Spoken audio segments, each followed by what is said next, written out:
Samantala, problema ngayon ng ilang bangus growers sa Dagupan City ang umano'y pagtama ng peste sa ilang alagang bangus. Ang detalye sa report ni Jasmine Gabriel Galban. Tuloy-tuloy ang monitoring ng mga bangus growers sa mga palaisdaan sa Dagupan City. Kasunod ito ng naranasang gataw o paglutang ng mga alagang bangus sa ilang palaisdaan sa syudad noong nakaraang weekend.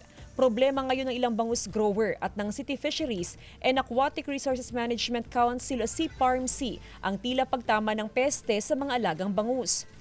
Problema namin dito yung parang may piste. Yung tawag sa amin, yung baboy-baboy, yung pumapasok sa hasang ng bangus. Pag napasok nun, kasi yung nakarang last week pa yun eh. Kaya lang pag nadaanan ka nun, kasi parang part din na, yung parte lang naman dinadaanan. Nangangamatay talaga, mababawasan yung alaga mong bangus.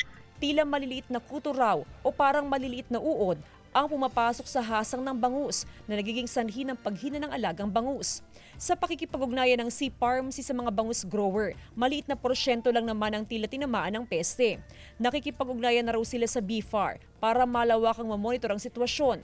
Kanya-kanyang pag-iingat naman ng mga bangus grower para hindi mga matay ang mga alagang bangus, gaya ni Mang Angelito sa Ison. Hindi na kasi maiwasan kasi yun, babay. Kasi talagang meron na yun, ma'am. Oo, piste. Kung talagang mawawala yung ma'am, halimbawa dito sa pagok, ma'am, tatambakan niya tapos lalasunin.